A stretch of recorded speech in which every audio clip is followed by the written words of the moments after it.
It's the Swanglin Show, episode 31, 31 Swangles. And it's the consequences are dire right now. The scenario and the mood is thick, man. It's a fucking champions only edition of the Swanglin Show. 31 Swangles around the sun. I'm joined by the Swanglin heavyweight champion of the world. Busting out the frames once again. Is that a Deadpool t-shirt? MrGrippz is in the house. Yes, sir. We in the building. What's good with y'all boys? Well, are you drinking a beer right now? Is that what's going on? What is Sunday, that? We starting off early. It's pre-gaming. You know what I'm saying? Pre-game. It's not early. It's after 12. So Facts. Hey, we just came from the little Mexicans joint. Sucking down margaritas and shit. So as a matter of fact, like I was planning on going to that Lucha Libre spot, but they closed on Sunday. So that's a joke. That's bullshit. But check that out. Vice has got the Corona. Just speaking, I know you heard him. It's the mid-card, self-pronounced mid-card champion of the Swanglin universe here. Stan Edwards Jr., rapper geek in the house, joining us as well. Fresh off them margs, he might be a little fucking tipsy for Super Bowl Sunday. It's a champions face-off, and they both have quite a bit of liquid courage, and it's going down on Super Bowl Sunday. What's happening, Stan? What's going on? I'm feeling very good right now. Pushing for them Bengals tonight. Hell yeah. I can't wait. I really hope that Cincinnati pulls it out, you know what I'm saying, and gets that win in this Super Bowl game. I'm really rooting for him. But I'm not going to be the pessimist or the true skeptic, because it's in my DNA to go for the Ohio squad always. But you look at that Rams roster, and it's hard to pick against that team. So they're going to have their hands full tonight. If they win it, they're really going to earn them a championship. So it's going to be interesting to watch. Right. Yeah, both teams are in the Super Bowl for a reason. They're both really good, and you can't sleep on Stafford. He spent all that time suffering in Detroit with the Lions, and now he's got a real team behind him, and he's doing his thing. But I'm definitely going for Joe Ice Block Burrow, Mr. Cold, Mr. Freeze. You know what I'm saying? He's just cold-blooded out there. They doubted him at LSU. They doubted him in the NFL, and he's taking the Bengals for the first time since the 80s to the Super Bowl. Well, they doubted him even heavier at Ohio State, where he transferred out, went to LSU, and then he set it off. So here's the deal. Mr. Joe Burrow is a former Mr. Ohio high school football player, stud, going in as the underdog against the fucking stacked up LA Rams team, right? It kind of brings me, I kind of look at the contrast between the two teams, and we came into this episode with an idea of doing something totally different. But we said, fuck it, man. We're calling the Omaha, Peyton Manning, fucking Omaha, something or other, audible on the fucking fly. We're going to switch it up. So check this out. So on one side, you got the old school veteran quarterback, the longevity of the career, right? Safe bet. And then on the other side, you got the current hot topic.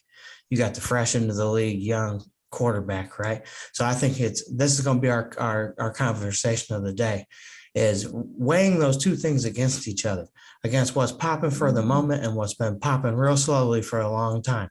My man, the singular, only conquering, reigning, and defending Swanglin Heavyweight Championship holder, Vice Grip, is in the house. What is something that you think about trendiness? Well, trendiness, you got to look at it like it's a now thing, right? So whatever's trendy is what's happening now and happening in the moment. So anything that people are vibing with can become trendy. So, some people view it with a negative connotation instantly and say, oh, it's trendy. It's just what's hot in the moment. It's not going to last. Well, they used to say that about rap music in the 80s, this is a trend. This is a fad. It's never going to last. Now it's one of the most popular genres. It's classic. You're going to see the halftime show.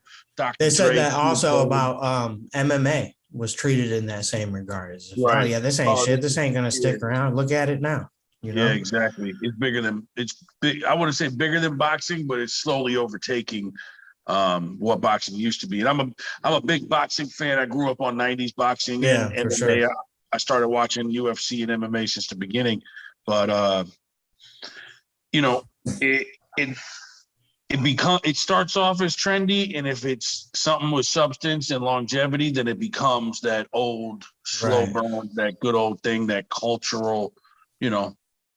It just depends on if it's something that's going to fizzle out right away, or if it's, you know, if it's just riding a wave with a trend and it has really nothing behind it, then yeah, it'll fizzle out and it was just trendy nonsense. But whatever becomes popping and popular and is trendy can turn into that second part if it ages well.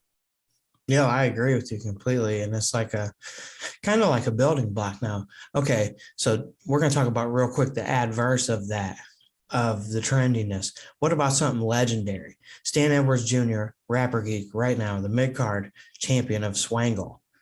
Tell me about anything legendary.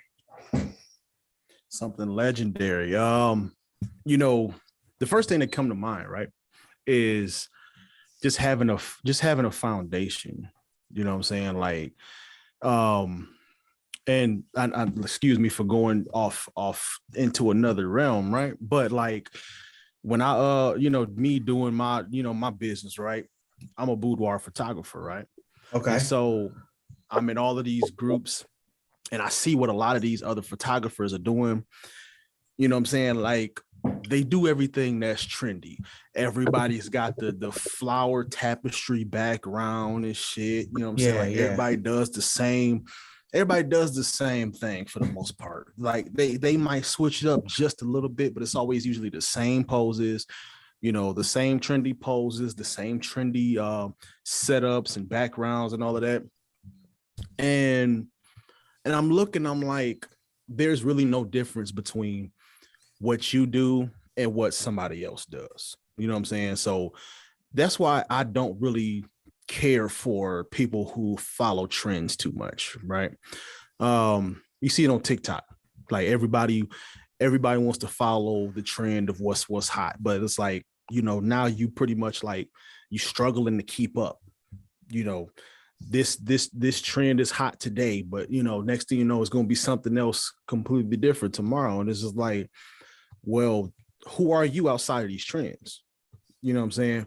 But that's, like I said, that's where my mind went. But as far as something legendary though, like I'm gonna have to think on that one.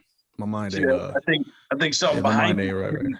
I think something behind you is pretty legendary. Marvel, you know, that's facts. Marvel Studio. You know, you think about where they started. I mean, you could talk about that. Talk about like, I mean, Marvel really started in an era where comic books weren't taken seriously. Like, really, that's what you're gonna do for a living? You know, that's what was told to Stan Lee and all the original illustrators, Jack Kirby. You know, that's facts. And like he, you know, like he, you know, and it's crazy. Like I'm glad you brought that up, and like I should have thought about that. But like, you know, he did something that was kind of against the grain. Like he gave his characters a personality. You know what I'm saying? Like starting off with the Fantastic Four. You know what I'm saying? Like he gave them a personality. He actually made the Fantastic Four go through shit. You know what I'm saying? Right. And he stuck to his guns. Like he didn't do what was just completely legendary. Like he almost quit the comic business. You know what I'm saying? But then his wife told him, like, you know, make what you want to make. You know what I'm saying? And he stuck to his guns. He created a foundation, like I was saying, you know what I'm saying? And he created something legendary. You know what I'm saying? Like now we spend billions of dollars going to see these movies when they come out because of Stan Lee creating, like you said, Stan Lee creating something legendary, not just keeping with the trends of comic books at the time. You know what I'm saying? Like he made what he wanted to make, and you know that shit took the fuck off. Yeah, we gotta pay the ultimate respect to Stan Lee and creators in general, man. Because without the creativity and without people trying to push the envelope all the time, man, we wouldn't have some things that are legendary, and in the adverse, we wouldn't have the things that are the trends either. One thing that I want to point out is like, sometimes it's kind of a cloudy line between whether or not somebody is trend following or if it's just their preference. You know what I mean? Just because you like something doesn't mean that you're following the trend. You know what I'm saying? You just gotta, I feel like sometimes trend, that's what it is. It's meant to be followed. You know what I'm saying? So like they put out a new video game system, you know. I wouldn't say I'm a trend follower at all, but they drop a new video game system or something, I might be paying attention. You know what I'm saying? Or a new album comes out or something, I might be waiting. You know, that doesn't, it's okay to be a fan of things. Right. You know what I'm saying? Just, Right. you know, you gotta know where the line gets drawn. Like, you know, when you're a fan of the Swanglin heavyweight champion so much that you just comment on his music videos talking this slick ass shit, and you're doing all these creepy things if you're listening to the Swanglin Show, and maybe stalking Kyle, or maybe you're leaving nasty comments on the Swanglin heavyweight champions fucking YouTube account or some shit like that. You know what I'm saying? We got to ask you this question. Is that legendary? Who knows? You know what I'm saying? Vice, my man. I like how you immediately pointed out the Marvel shit, because Dan is surrounded by it. And I think that's a really sweet setup. It reminds me, like, I've never been huge into Marvel or comic books really at all. But I remember being a kid, I had a VHS tape of the X-Men animated series, like the Rise of the Sentinels. Shit, dude, was amazing. I used to watch that shit all the fucking time. Those Saturday morning cartoons, you know what I'm saying? Yeah, absolutely. And it was fucking awesome to just have that memory pop back up into my fucking head about watching that VHS tape. I used to have that. And then there was this other one that was like Mighty Mouse VHS tape I used to watch all the time. And then hella pro wrestling all the time. Now, Stan, if you had to pick of like something like within that Marvel catalog that you would say is like one of the most creative things about that series, what would you pick? Out of all of Marvel itself? Yeah. You know, I'm gonna go a little left field a little bit. The fact that Stan Lee put storytelling into everything that he did, like not even necessarily just the characters, not even necessarily just the stories, but the way he interacted with even the fans. You know what I'm saying? Like the way he put you know, because you know, back in the day, you know, the comic books, right? You had the fan mail, like people could, you know what I'm saying, write in and share their thoughts on, you know, the stories and all of that shit. And like he even turned that into a storytelling opportunity. You know what I'm saying? So just on a deeper level, you know what I'm saying, like storytelling in general, like Stan Lee was legendary. Not even just in the comic stories themselves, but, you know, creating a story around, you know, the way people interacted with these comic books. To me, that was legendary. That's awesome. I think that you look at somebody like just Stan Lee in particular, dude, and it's like the depth of that catalog. There now, like, it started from nothing, and now there's all this, you know, there's a merchandising fucking juggernaut. There's a movie empire. You know what I mean? There's still the number one, I would imagine, within the actual printing of the physical comic game, right? Oh yeah, most definitely. Well, you know what? As far as comics are concerned, I would say I think DC still holds a stranglehold as far as comics. That's just kind of coming off of my head. I'm not 100% sure. I would have to, you know, look it up to confirm that. But DC kind of had a hold on the comic books in general. You know, Marvel is just more so the household name because of the movies. You know, but DC has some of the most iconic heroes like in history. Batman, Superman, everybody, you know what I'm saying? Like everybody knows about those characters. Marvel, and it don't seem like it now because of the movies, but Iron Man was more of a like a B-level character. before the movie came out. Yeah. You know what I'm saying? So the movie really created this aura around Marvel, that Marvel was the number one, you know, and at this point, you know, it's arguable that it is, but I got to give DC credit where credit is due. You know, DC, they have probably some of the most iconic characters, and it's been like that. It's been like that for years, you know. Oh yeah, I mean, nothing's bigger than Batman. You know what I mean? What is bigger than Batman? Superman. You know, and that really those images Batman. Of those characters are iconic. You know, I'm more of a Marvel myself, but those, I mean, you see a swole dude floating down with the red cape, you instantly, everyone knows what that is. Right. Yeah, absolutely. I mean, that's where superheroes came from, you know, was from Superman. You know what I mean? So that you gotta give credit where credit is due. I ain't even gonna lie, I don't like Superman. I don't like Superman at all, but I gotta give credit where credit is due. You know, son of a bitch from Krypton. Have either of you guys ever been through Metropolis, Illinois, where they say is the home of Superman? They got the big statue and shit. I never been there. Yeah, so one time we were making a trip to down there to Jonesboro, Arkansas, to visit Rage and Marinated Mitch and some more of the homies down there, and decided to take an alternate route. End up going through old Metropolis, Illinois, and then our vehicle broke down, and we were stranded out there in rural Illinois. That was a wonderful time, you know what I'm saying? But I always have that memory connotate to Superman, because I fucking broke down car and I look up and there's this big Superman sign and shit is fucking wild out. It's going down 31 swangles around the fucking sun. MrGrippz getting faded. He's on the Swanglin heavyweight fucking championship regime. It's going down. A big game, you know what I'm saying? We smoking, drinking, we doing our thing. I can see it now. MrGrippz is going to have the itis during this. He's going to get faded, and then he's going to start smashing food right as the first quarter hits. And then before you know it, this motherfucker's pants are unbuckled and he's just passed out in the recliner. Oh, no, I'm going to wake him up. I'm going to my mom's house. We wearing gym shorts, you know what I'm saying? Straight up. Like, we ain't even doing the unbuckle. That's a Thanksgiving move when you actually got to look presentable for company and all that. Well, thanks. I wish it was fucking gym shorts weather out here in Ohio right now. I'm envious.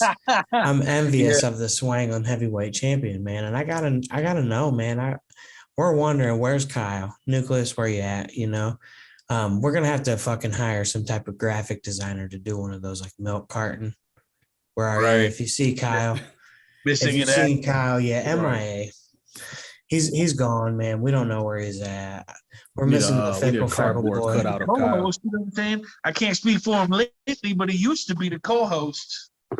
Yeah, from right now, it's looking like I'm joined weekly with my co-host, the Swanglin heavyweight champion, MrGrippz. MrGrippz is coming through. He's taking over. We can't do that yet. Once I retire and the belt moves on, then I become the co-host. You know, so okay. I was gonna say, like, Vice kind of taking that Ric Flair role, you know, where he he became co-owners with Vince, you know, after the after the invasion, you know what I'm saying? So the consortium, the McDangling, right? Yeah, the big time dangling consortium is going down. 31 swangles, man. I can't believe that we just keep it popping and popping and popping over and over again on the Swanglin Show. Joshua P. Dunn, joined by my flexing friend down there in South Florida, MrGrippz, showing off the fucking physique like a fucking lumberjack. Fucking. Give a little bit. Do you guys remember the wrestler Doink? Yeah, Doink the clown. And he had the short version of him too. Yeah, Dink. Oh, Dink. Yeah. Doink and Dink. Yeah. Well, check this out. I'm gonna turn the fucking table back a little bit. The same guy that was the original Doink, the good Doink, before that in WCW, he was a character that was like a fucking lumberjack hillbilly. Guess what his name was? Big Josh. And I should have sued him for copyright infringement. He's a little son of a bitch. Because the real Big Josh. Funny. It's funny that you said that, because, and I'm gonna bring it up when we actually do the planned topic for this episode. But there was a reference of copyright infringement from the Bible, that I was gonna bring up. That Yeah, I don't know if you remember, but I'm gonna save that when we do. Oh man, I when we remember do that planned episode. Oh yeah, there's been, I mean, depending on how you want to look at it, we could say it's not just a conspiracy family; it's a conspiracy reality. I'm getting bit by the Bible. Right. There's big bands put out albums with my name on it and all types of shit, man, and it's crazy. I think I'm the original Josh, man, out here. That's just how I got to be feeling. That's the energy I got to carry.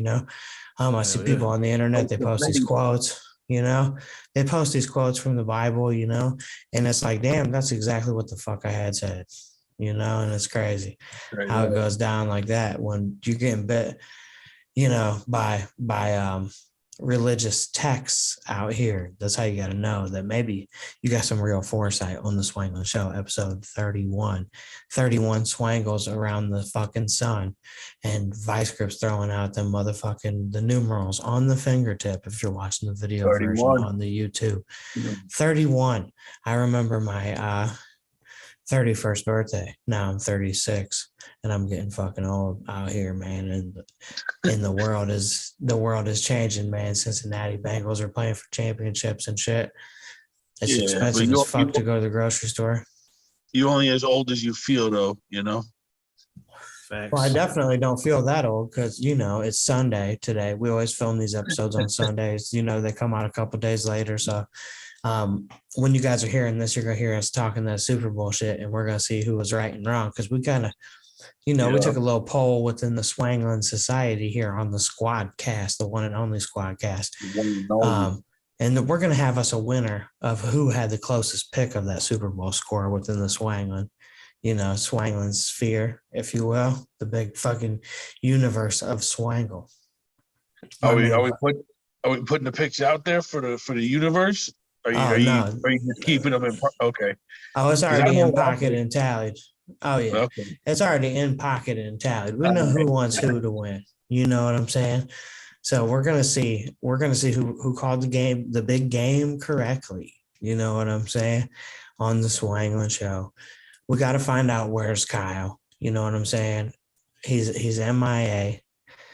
We got the duel of the fucking champions right now, man. I'm joined by Stan Edwards Jr., the mid-card champion, and my man, MrGrippz, the swangler of all time, according to documented statistic Vice. How does it feel, man, to be on record as the number one swangler?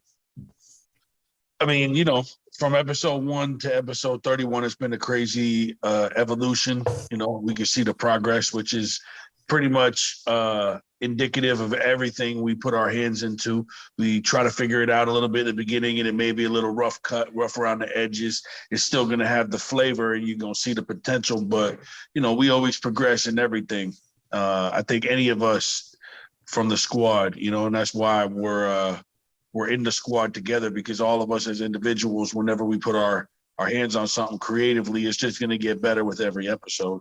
It's just going to get better with every piece of work that's going to go, because, I think all of us just push ourselves artistically. We just want to do dope things, and create as high quality content as we can, whether it be music or podcasts or artwork. We all have our own creative outlets, and then, we display them to the world, and we hope people vibe with them. We hope it brings them, some kind of, some semblance of the same feeling that we got when we created it. Whenever I'm working on my new album, whenever I make a new song and I'm jamming it, it just fills me with electricity, with life, so we want to breathe that into everyone that absorbs the content once we put it out. Yeah, dude, I think absorption, man, is a great concept in its own right. We could do an episode about that. You know what I mean? About how the things that you consume really create you. You know what I mean? Like, you really got to, I really believe now, especially as I get older, believing in my, just the comfortableness of my environment, how that can spark me to get something going. So like, kind of OCD about, we always have a clean house. We want our house to be bright. We want it to feel warm. There's all these little things that go into play that set your comfort leveled up correctly to be able to be creative. That's something that I've been focusing on a lot since I purchased the old Casa de la Swangle here. You know what I'm saying? So you guys see I got a bright orange fucking wall, you know what I mean, behind me. Little shit like that. I'm thinking of actually potentially having my younger siblings come through and tag a big ass mural on this wall that's behind me. I think that could be fucking cool for the Swanglin Show. You know, and like Vice said, you know, we're rough around the edges with this shit. You know, we're not into, you know, I've heard some people make like some snide little remarks and be kind of critical in some regard, almost like is like, we're trying to be famous on the internet and shit, right? And like that's the mission or whatever. But in reality, no, we don't care about that. What we want to do is we want to bring you guys some, yeah, dude, some sly shit. But we're gonna that's clearly not the vision here. You know, we don't really give a fuck about fame. Fame means nothing to us. You know what I'm saying? We want to give the people something that they can latch onto, something that's fucking solid, something that they can feel like they can be a part of. We're regular fucking people. We're not fucking some crazy fucking, you know, come from some lineage of like set up fucking stardom. Or, you know, I wouldn't say any of us are like fucking really wanting to exploit ourselves on the level in which it would take to be an ultra star in the world. You know, there's like a back end to that. But one thing is for sure is that everybody that's involved in the fucking squadcast has a wonderful fucking opinion filled from experiences of life. And these are the things that we want to tap into and share and talk about and give people real fucking game, give people real insight on real things and in this real world, not in the fucking metaverse. I don't care how much money you paid to be Snoop Dogg's neighbor in the fucking metaverse. I want to know how much money is someone going to pay to be the neighbor of the mid-card champion, Stan Edwards Jr. in the metaverse. Stan, if you're in the metaverse, how much do you charge somebody to be your neighbor? Man, that's a great question. 300K. 300 fucking K. You hear that, you little son of a bitches?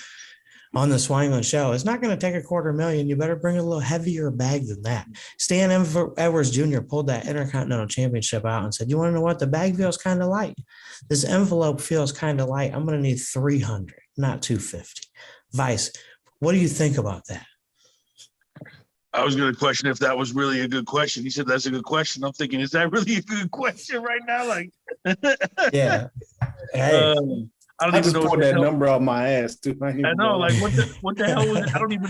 What is it, like a virtual reality game? I've seen the commercials or something. I don't know what the hell it is. It's like Facebook's little trying to get into the video game market. I don't know. You know, you want to talk about legendary? We could go into that. Video games became something that was just like little kid shit when we were kids. You know,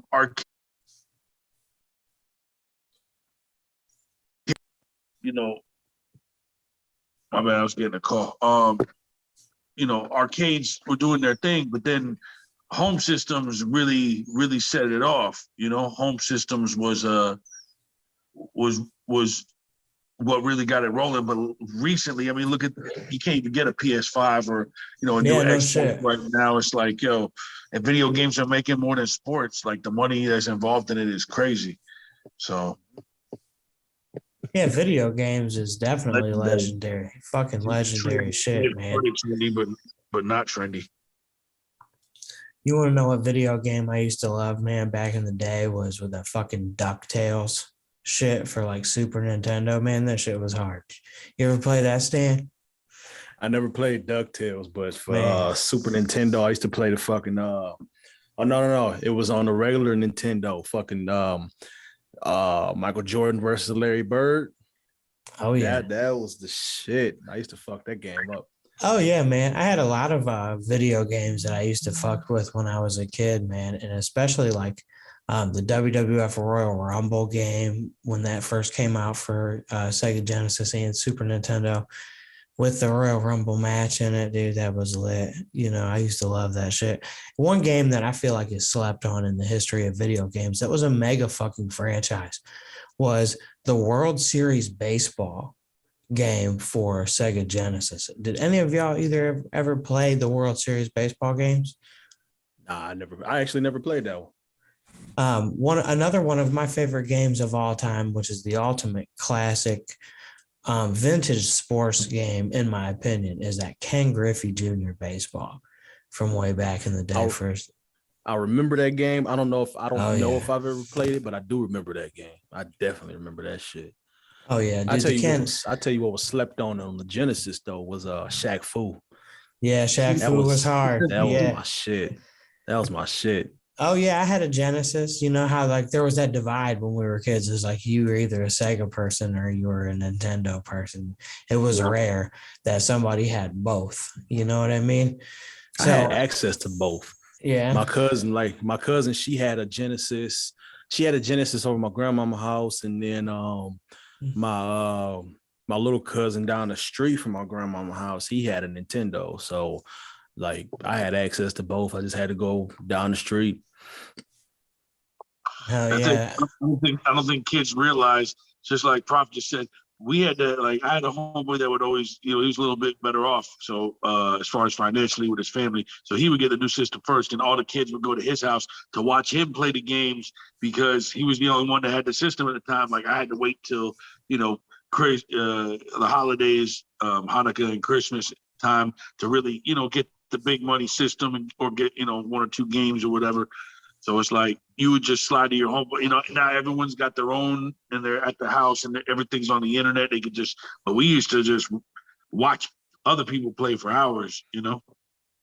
Hell yeah, dude. And it's crazy because like around that time period, you know, the video game shits, they fucking started to increase quality at just like a rapid level. You know what I'm saying? When they made that jump from, you know, like the console fucking games to the disc games to the fucking online gaming and all this fucking crazy shit. Now it's like, especially when you've seen them drop, like go into the wave of the original PlayStation and the N64, you had a bunch of legendary fucking games there, like GoldenEye. Everybody fucking played GoldenEye at some point in their life, man. Oh, yeah. There's no question about that. That's the game. If they're going to come back with and revisit game titles and revisit movies and do all this extra shit, where's that new age 007 video game? Yeah, good question. So if you're in the video game industry, you're a little son of a bitch. And if you're listening to this, you might want to pitch that idea. And if you don't cut us in, we're coming to see you. Vice-Grip, that Swanglin heavyweight champion, could be at your fucking house over this 007 remake on episode Swanglin 31 in the building. I got some things going on, like when we do some presentation and doing preparation for the show, where it's like we're always trying to improve and we always want to set shit up. And sometimes we have little blunders, you know, and sometimes things don't go the way we want them. And we're like learning and growing to creating the content that we're giving the listeners of the fucking Swanglin Show. And I think it's dope that people are still listening in and they're giving us the opportunity to work these fucking kinks out and get the gears rolling on this shit. Cause you know what I'm saying? We're not no fucking technical professionals, no shit like this, but we still fucking whip it together on the fucking Swanglin Show. So I want to give at this moment an opportunity for both Swanglin champions, man. We got one that's original stamped in stone, man, the fucking Swangler of all time, Vice-Grip, MrGrippz in the building. And then we got the self-proclaimed Swanglin mid-card king, if you will, the intercontinental Swangler of all time, which next week, there might be a cool background of next week of fucking Stan holding the Intercontinental Championship or something. You never fucking know what could happen on the fucking Swanglin Show. You know what I'm saying? So I'm going to give you guys the opportunity because I always appreciate you joining me on these fucking shows where we just chop it up about everything in the world. I want to give you, both of you gentlemen, starting with the king of the mid-card, Stan Edwards Jr., an open fucking forum, man, to just go ahead and if you have anything on your mind whatsoever, man, just go ahead and throw it out there. Stan Edwards Jr. is the open forum town hall.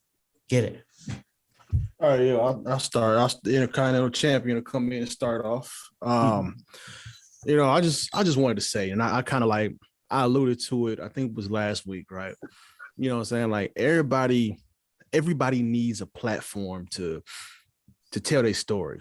You know what I'm saying? Like it's more essential than you actually think it is. You know what I'm saying? It's essential to have a platform to speak your mind. You know what I'm saying? To talk, to share your thoughts, to tell your story. You know, it's actually essential for your well-being, your psychology. You know what I'm saying? So yes, like we creating content here, but at the same time, it's like we, and like I said, you got to give you your props, Josh, like for creating this platform. One, like for always create a platform. One, because like you was the, you know what I'm saying? Like, I don't know if anybody noticed, but you was the main reason why I ever performed out of town, out of state. You know what I'm saying? Like for the first time, because of you, like I was able to do my thing in West Virginia twice.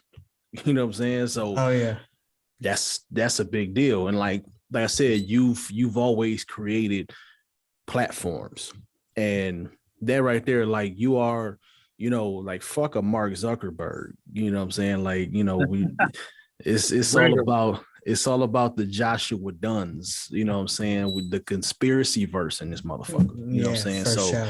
So like I said, again, I got to give you your props for creating the platform, and just kind of throw it out there for everybody to, if you can't create your own platform for you and others to tell their story, then find a platform for you to tell your story, because it's like I said, it's essential. It's essential for your, for your psychology, whatever that platform is, whether you creating content online through a podcast or video or, blog, or just going to talk to somebody, you know what I'm saying? Like either find or create a platform, because it's essential. And I'm gonna throw it to the heavyweight champion on that. Oh shit! Here comes the Swangler.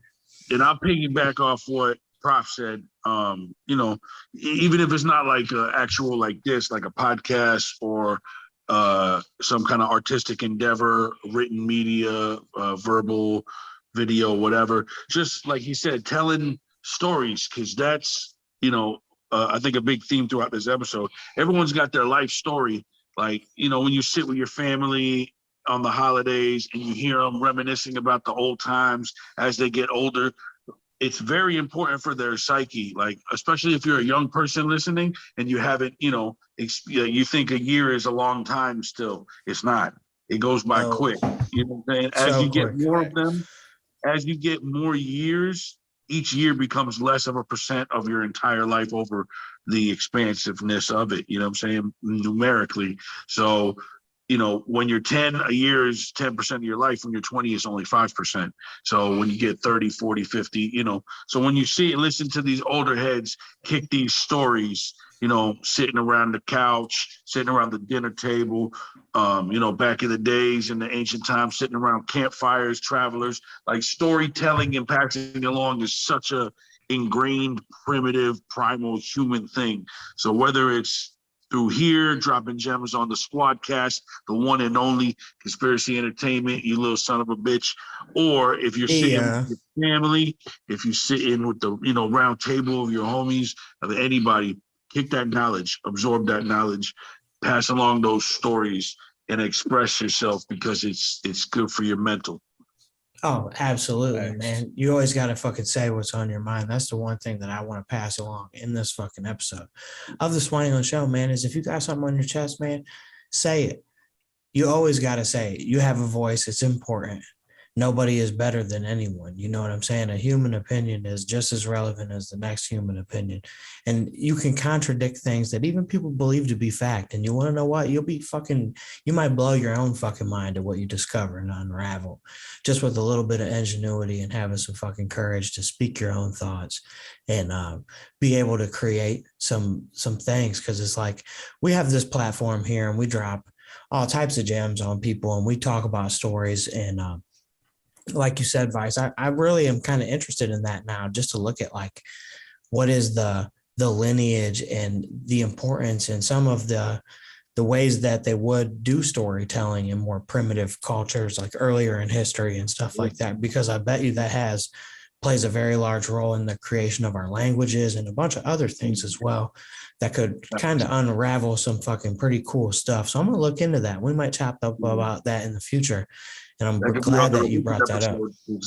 That plays a lot into the religion episode. I can't go into it too much because we'll go down that rabbit hole. Episode once we get the full thing going. And my cousin's about to pull up on me, but storytelling is such a primal human thing. Once we developed our language and we could actually use our words to say what's in here and make someone else understand, like we want that connection. We're social creatures, so holler at us in the comments, holler at us on the social media. Conspiracy. Dangling, swangling for life. And I always am very grateful to have these conversations with you guys, man, chopping it up on the Swanglin Show. As you heard him reference, we do got a mega fucking episode coming up if you're listening. We're going to do the roundtable conversation about religion and a bunch of other things pertaining to religion, to where we could have some real hot button topics within this conversation. That's going to be a real good one to keep your eyes peeled for, coming up on the Swanglin Show within the very near future. I'm joined by Stan Edwards Jr., the self-proclaimed king of the mid-card. It's like when Taz made his own title in ECW, and I'm fucking feeling it. The FTW, fuck the world champion, but it's really the Swanglin Intercontinental Champion, Stan Edwards Jr., rapper geek, joining me as always, knuckled up like the homie Menacide, Swanglin fam alumni, RIP Menacide. The Swanglin heavyweight champion, MrGrippz, representing the most southern spot in the country. The little son of a bitch is holding it down on the Swanglin Show. We're going to see you next time. Rick's dangling for life.